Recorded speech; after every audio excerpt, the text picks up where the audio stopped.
Bismillahirrahmanirrahim. Assalamualaikum warahmatullahi wabarakatuh. Gimana nih kabarnya teman-teman semuanya? Semoga kabarnya sehat selalu dalam lindungan Allah Subhanahu wa taala, dipermudah segala urusannya. Amin ya rabbal alamin. Bertemu lagi guys dengan saya Rahmat di channel Rahmat Pon Channel, channelnya orang Kutu Pontianak. Salam serumpun, salam persaudaraan guys. Di video kali ini ya, ini sangat bagus sekali guys untuk kita sama-sama tengok ya. Jadi saya sebagai orang Indonesia juga penasaran nih, seperti apa sih ekonomi Malaysia saat ini gitu guys ya. Apakah memang ekonomi Malaysia ini jauh ya melampaui daripada Indonesia, ataukah mungkin Indonesia yang melampaui daripada Malaysia guys ya. Tentu saat ini kita sama-sama tengok videonya. Saya pun penasaran, mungkin teman-teman semuanya juga ingin tahu apa sih faktor pendukung gitu kan, antara Indonesia dan Malaysia ini. Kok Malaysia ini mungkin bisa lebih unggul daripada Indonesia gitu guys. Artinya kalau memang Malaysia ini lebih unggul, tentu Indonesia juga harus bisa belajar ya daripada Malaysia ya, karena Indonesia juga sangat luas ya, daripada luas wilayahnya itu sangat luas daripada Malaysia. Tapi kok bisa Malaysia ini lebih unggul gitu guys ya, dalam faktor apa? Tentu kita sama-sama tengok videonya. Buat korang semua mungkin yang belum support channel ini, bolehlah kiranya untuk support channel ini, subscribe, like, dan komentar guys. Jom kita tengok videonya. Jom. Oke, nanti linknya di bawah ya guys ya, di deskripsi guys ya, boleh korang tonton video originalnya. Sama aku Luna, selamat datang di channel Ngomongin Uang. Apa sih yang terlintas di pikiran kamu kalau aku nyebut negara Malaysia? Mungkin kamu masih ingat, dulu orang Indonesia tuh paling gak terima ya kalau Malaysia ngaku-ngaku budaya kita. Kalau ada yang bilang batik dari Malaysia, nasi goreng dari Malaysia, kita langsung protes rame-rame. Karena di hati kecil orang Indonesia, Malaysia itu seakan-akan negara yang lebih kecil dari Indonesia. Di hati kecil orang Indonesia, kita meyakini kalau Indonesia itu negara yang lebih besar, lebih luas, lebih kaya, lebih banyak penduduknya, dan lain-lain. Seolah Malaysia itu kita anggap sebagai negara adik serumpun yang selalu berada di bawah bayangan Indonesia. Mungkin pandangan itu terbentuk dari puluhan tahun yang lalu, ketika dulu Malaysia pernah banyak belajar dari Indonesia. Tapi sadar gak sih, dalam 10 tahun terakhir, negara Malaysia itu udah jauh meninggalkan Indonesia. Gila, jauh meninggalkan Indonesia. Mereka lebih maju, kesejahteraan rakyatnya lebih tinggi, fasilitas kesehatannya lebih baik, dan biaya berobatnya jauh lebih murah. Peluang karir dan gaji juga lebih tinggi, kepastian hukum dan iklim investasi lebih solid. Wah, dari video barusan ini, pendek ini ya, tentu di sini juga saya sebagai orang Indonesia guys ya, mengakui ya sangat luar biasa Malaysia, karena dari dalam hal perobatan saja nih ya, karena Malaysia ini lebih unggul ya. Kenapa? Karena banyaknya orang-orang Indonesia ini yang berobat ke Malaysia ya, contoh yang di Penang ya, belum lagi di apa tuh, banyak lah tempat-tempat yang memang keunggulan daripada tempat perobatan ataupun tempat orang berobat ya. Itu Malaysia ini sangat banyak sekali ya orang-orang Indonesia ini yang minat untuk berobat ke Malaysia. Selain dia murah, juga kualitasnya, dokternya, apalagi ya fasilitasnya, itu yang membuat orang-orang Indonesia ini banyak sekali untuk berobat ke Malaysia gitu guys ya. Wow ya, jauh melampaui Indonesia. Tentu ini suatu pembelajaran besar ya guys ya buat Indonesia, bagaimana Indonesia juga bisa seperti apa yang dilakukan oleh Malaysia. Terbaik guys ya. Beruntung teman-teman semuanya di Malaysia ya. Oke, kita next. Buka usaha dan bisnis di Malaysia juga lebih nyaman dan nguntungin daripada Indonesia. Kok bisa? Rencananya sebentar lagi Malaysia bakal mendeklarasikan diri mereka sebagai negara maju, bukan negara berkembang lagi. Wah, emang benar ya Malaysia udah semaju itu dan melampaui Indonesia? Yuk kita bahas bareng-bareng. Oke, kita bahas dulu guys ya. Pertama kita bahas dari sisi pendidikan. Di tahun 1960-an, Malaysia itu sempat kekurangan guru. Sampai harus impor ribuan guru dari Indonesia, terutama guru-guru dari Sumatera dan Jawa. Mereka ditempatin di Johor dan Sabah buat bantuin Malaysia memperbaiki kualitas pendidikannya. Saat itu Malaysia banyak belajar dari sistem pendidikan Indonesia. Tapi sekarang keadaannya berbalik. Kok bisa Kuala berbalik? Lumpur dinobatin sebagai kota pelajar terbaik di Asia Tenggara. Wah, Dan gila. ada 5 universitas terbaik Malaysia yang masuk top 200 universitas terbaik dunia. Dunia, guys. Sementara Indonesia gak ada satupun universitas yang nyentuh ranking 200 besar dunia. Kok Terus bisa? skor PISA 2022 juga nunjukin nih, kalau pelajar Malaysia jauh lebih unggul dalam pelajaran dasar, Wow, kayak wow. matematika, sains, dan membaca dengan selisih poin yang signifikan. Oke. Ironis ya, padahal dulu mereka belajar dari kita. Sekarang kualitas pendidikan Malaysia jauh di atas kita.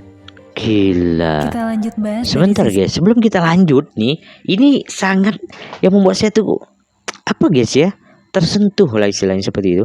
Karena apa? Karena dari sejarah, tentu kita belajar daripada sejarah ya. Mungkin dahulunya ya banyak guru-guru yang diambil dari Indonesia untuk mengajar ke Malaysia seperti itu ya. Tentu kalau di sini kita lihat mungkin sistem pendidikan Indonesia dulu ya itu mungkin lebih baik ya. Kenapa sampai Malaysia ini mau istilahnya untuk mengambil guru-guru dari Indonesia untuk ditempatkan di Malaysia gitu guys ya. Tapi kok sekarang dalam hal pendidikan, universitas segala macam itu jauh ya, Malaysia ini jauh lebih unggul daripada Indonesia. Kok bisa kebalikannya gitu guys ya, jauh sekali gitu guys. Harusnya memang sistem pendidikan Indonesia itu makin tahun makin lebih baik harusnya ya, apalagi misalnya dalam segi pendidikan, sistem pendidikan begitu guys ya. Tapi Malaysia ini lebih unggul malahan dari Indonesia. Why? Kenapa? Ya kenapa bisa terjadi? Terbaik sih guys Malaysia ya. Bagaimana pendapat teman-teman semuanya? Komen saja di bawah guys. Kita lanjut ya. Di sini dunia kerja dan kesejahteraan. Oke. Yang kedua. Dunia kerja dan kesejahteraan pekerjanya. Hmm. Yang pertama, upah minimum di Malaysia saat ini ditetapin sebesar 1.500 ringgit Malaysia per bulan. Wow, 1.000. Atau sekitar 5 jutaan rupiah. Di Indonesia, upah minimum Wish. bervariasi ya antar provinsi. Kalau kita ambil rata-rata UMP nasional Oke, tahun Aceh. 2024, angkanya ada di kisaran 3,1 juta rupiah per bulan. Oke. Tapi di beberapa daerah bisa lebih rendah dari itu. Iya betul. Tingkat kemiskinan ekstrim di Malaysia kecil banget, cuma di bawah 1%. 1%. Di Indonesia masih ada lebih dari 20 juta Wah. orang yang hidup di bawah garis kemiskinan. Di Malaysia, pengangguran mereka turun ke 3%, angka 3% terendah turun. dalam 10 tahun terakhir. Oke. Dari total angkatan kerja mereka yang jumlahnya 17,3 juta orang, Oke. ada sekitar 525.000 orang yang nganggur. Oke. Sementara pengangguran di Indonesia ada di angka 4,8%. Dari total angkatan kerja 153 juta orang. Oke. Artinya ada 7,3 juta orang yang nganggur di Indonesia. Itu tuh baru yang tercatat. Aslinya kemungkinan besar jauh lebih banyak. Yang menarik, tenaga kerja berpendidikan tinggi di Malaysia lebih banyak diserap nih ke sektor formal dan profesional. Artinya apa? Peluang buat tumbuh dalam karir di sana jauh lebih terbuka. Dan gak cuma jadi pekerja kasar atau buruh pabrik. Di Indonesia gimana? Banyak sarjana yang malah berakhir kerja di sektor informal Ya. tanpa jenjang karir yang jelas. Sekarang kita lanjut bahas tentang aspek kesehatan. Kesehatan Kamu ya. tahu gak sih, di banyak rumah sakit di Penang, Penang, hampir iya 80% betul. pasien asingnya berasal dari Indonesia. Wah. Pertanyaannya, kenapa banyak orang Indonesia rela pergi ke luar negeri cuma buat berobat? Betul ya. Jawabannya jelas ya. Karena kualitas pelayanan medis di Malaysia itu jauh lebih bagus, profesional, dan Luar biayanya juga biasa. lebih murah. Kualitas. Konsultasi dokter umum di Malaysia itu cuma sekitar Rp160.000. Dan konsultasi Oh, dokter murah, spesialis di guys. Malaysia bisa cuma sekitar 600.000. Rp600.000. Dengan pelayanan yang super cepat, janjian tepat waktu, alat medis canggih, diagnosa yang Gila. akurat, tindakan yang tepat, dan gak perlu antar lama dengan segala keribetan administrasinya. Kalau Luar ngomongin soal biasa. kualitas pelayanan medis, Malaysia ini bukan cuma jauh lebih unggul dari Indonesia, tapi udah jadi destinasi tujuan berobat internasional yang Gila. mendatangkan pasien dari seluruh dunia. Seluruh Setiap dunia, tahun, guys. Malaysia nerima lebih Ini bukan saja dalam hal apa ya ASEAN atau apa guys, tetapi seluruh dunia. Artinya seluruh dunia ini mengakui bahwa sistem kesehatan Malaysia itu terbaik ya. Karena banyak sekali orang-orang luar negara istilahnya untuk berobat ke Malaysia, bukan hanya orang-orang Indonesia. Kalau orang Indonesia oke lah guys. Ya banyak artis-artis dari Indonesia juga guys ya untuk berobat ke Malaysia. Selain dia mendapatkan perobatan yang baik ya, daripada segi kualitas dokternya gitu guys ya, analisisnya begitu lebih akurat seperti itu. Terus teknologinya segala macam itu lebih canggih di Malaysia gitu guys ya, sehingga membuatkan bukan hanya orang Indonesia nih guys ya, banyak orang-orang luar negara lainnya datang ke Malaysia untuk berobat ya, karena selain berobat juga bisa untuk berdestinasi ya, berwisata lah seperti itu. Masya Allah terbaik guys ya. Jadi di sini dikatakan jumlah wisatawan kesehatan ke Malaysia. Oke, kita lihat seperti apa jumlah. Dari 1 juta pasien internasional dari berbagai negara. Dan ini jadi salah satu sektor strategis ekonomi mereka.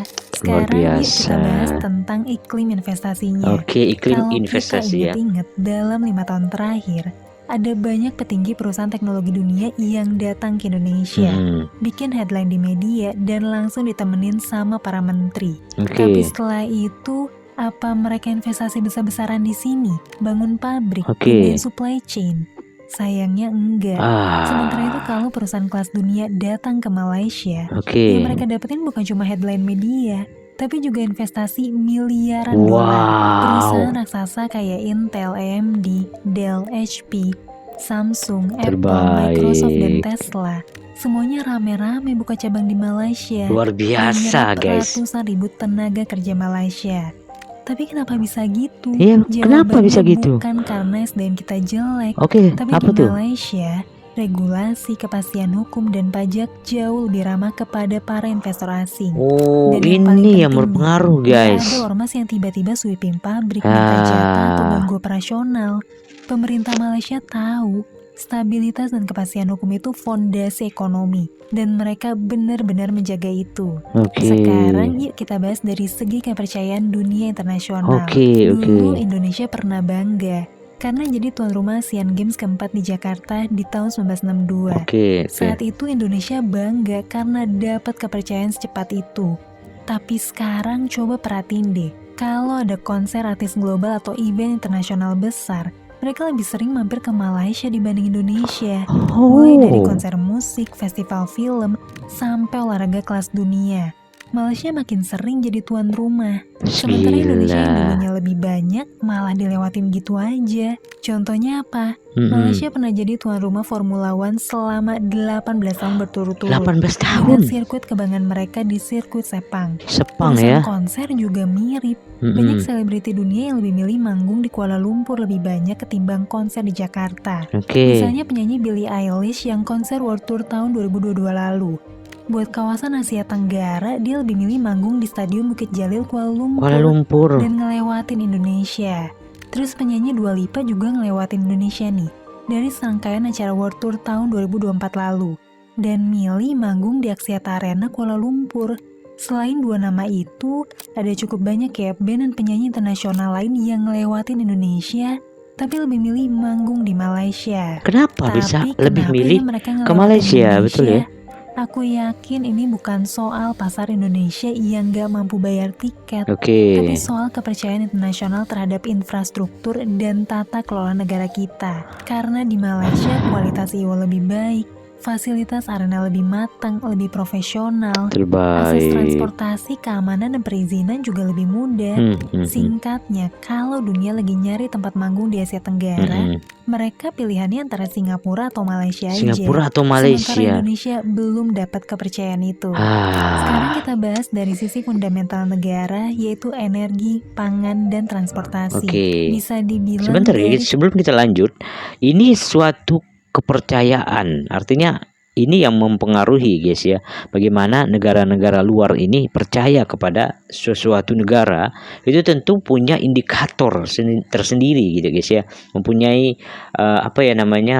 pertimbangan gitu guys ya. Kenapa memilih negara tersebut gitu guys ya, yaitu negara Malaysia ya, ketimbang dengan negara-negara Indonesia gitu guys ya. Tentu ini suatu pertimbangan yang sangat matang guys ya. Artinya untuk memilih sesuatu negara untuk menjadi tujuan ya, tentu itu juga menjadi perlu pertimbangan yang sangat matang gitu guys ya. Artinya tentu percayaan itulah yang berhasil diraih oleh Malaysia. Masya Allah, terbaik guys ya. Dan Indonesia juga sebenarnya harus bisa belajar daripada Malaysia. Itu sih menurut saya sebagai orang Indonesia guys ya. Mungkin teman-teman semua di Malaysia, bagaimana pendapat teman-teman? Ya, komen saja di bawah guys. Kita next. Tiganya Indonesia dulu lebih unggul, tapi perlahan Malaysia nyusul dan mengungguli kita. Gila, nyusul Misalnya langsung. dulu ketika Petronas baru dibentuk, Oke. mereka tuh sempat nih belajar langsung ke Pertamina tentang cara ngelola ladang minyak. Oke. Tapi sekarang produksi minyak Petronas bahkan jauh melampaui Pertamina. Betul Dan tiap guys. tahun kita malah beli minyak dari mereka. Terus tentang Astagfirullah. swasembada pangan. Di tahun 1984, Indonesia itu pernah bangga karena berhasil swasembada beras. Di masa yang sama, Malaysia masih harus impor dari negara tetangga. Aduh. Tapi sekarang kondisinya kebalik. Oke. Tahun 2024, Indonesia justru impor beras 4,5 juta ton. 3 kali lebih banyak dari Malaysia. Aduh, kok bisa? Terus dari segi Sebentar guys, kok bisa istilahnya Indonesia ini lebih banyak ya perlukan beras daripada luar negara gitu guys ya. Padahal kalau kita lihat Indonesia ini sangat luas ya, daripada lahannya segala macam. Seharusnya ya Indonesia juga bisa lebih banyak untuk menciptakan memproduksi istilahnya beras ya. Malahan bisa diekspor, tetapi malahan impor. Ada apa dengan Indonesia ini saat ini gitu guys ya? Kenapa kok bisa sangat menurun jauh sekali guys ya. Dulu mungkin Malaysia belajar dari Indonesia, tetapi setelah Malaysia makin meroket ya, itu Indonesia malahan jauh ketinggalan gitu guys ya. Dan semoga ini juga menjadi pelajaran besar buat Indonesia guys. Oke, next. Dulu kita bisa bangga ketika jalur kereta api pertama di Asia Tenggara dibangun di Semarang tahun 1867. Dulu bahkan kita ekspor gerbong kereta ke negara lain. Tapi sekarang ekspor. Malaysia malah lebih dulu ngebangun LRT dan MRT di tahun 1999. Sementara Indonesia baru punya MRT di Jakarta sejak 2019. Jauh sekali. Baru 1 jalur. Tapi kenapa ya ini bisa terjadi? Kenapa guys? Padahal kalau dipikir-pikir, dulu Malaysia sempat ngirim pelajarnya buat belajar ke Indonesia. Sekarang banyak orang Indonesia yang justru pergi ke Malaysia buat berobat, buat kuliah, belajar, bahkan buat nyari kerja. Kalau ngomongin tentang potensi ekonomi, penduduk Indonesia jauh lebih banyak. Karena kita lebih luas dan sumber daya alam kita jauh lebih melimpah ya. Tapi kok banyak indikator penting justru nunjukin kalau kita tertinggal ya. Kenapa negara yang dulu sempat belajar dari kita sekarang justru melesat jauh ninggalin kita? Melesat guys, Malaysia. Kita terlalu lama nyaman dengan narasi kalau Indonesia itu negara kaya. Tanpa sadar kita kurang disiplin dalam membangun fondasi yang sebenarnya. Itu dia guys ya. Atau mungkin kita emang butuh lebih banyak kejujuran buat bercermin. Kalau jadi negara besar itu nggak cukup dengan rasa bangga, tapi butuh keberanian buat memperbaiki diri. Kalau kamu punya pandangan lain, kamu bisa tulis di kolom komentar ya. Komen di bawah guys, komen di bawah. Bareng. Sampai ketemu lagi di video selanjutnya. Oke guys ya, itu tadi ya sama-sama kita saksikan bersama guys ya, bagaimana penjelasan yang sangat luar biasa daripada di video kali ini gitu guys ya. Tentu kalau misal korang mau tonton video originalnya, nanti linknya saya sertakan di deskripsi guys ya. Boleh korang support, boleh korang tonton video originalnya gitu guys ya. Dan yang menonton video Rahmat Pon Channel ya, saya sampai akhir ya, saya ucapkan terima kasih banyak ya. Dan jangan lupa untuk sokong guys ya, subscribe, like, dan komentar guys ya. Dan bagaimana pandangan teman-teman semuanya tentang apa yang kita bahas saat ini di video kali ini? Mungkin boleh memberikan masukan ya, atau komentarnya terbaik kalian teman-teman semuanya, komen saja di bawah guys ya. Itu dulu mungkin video hari ini ya. Mungkin bertemu lagi di video selanjutnya, tetap di Rahmat Pon Channel. Assalamualaikum warahmatullahi wabarakatuh. Bye bye guys.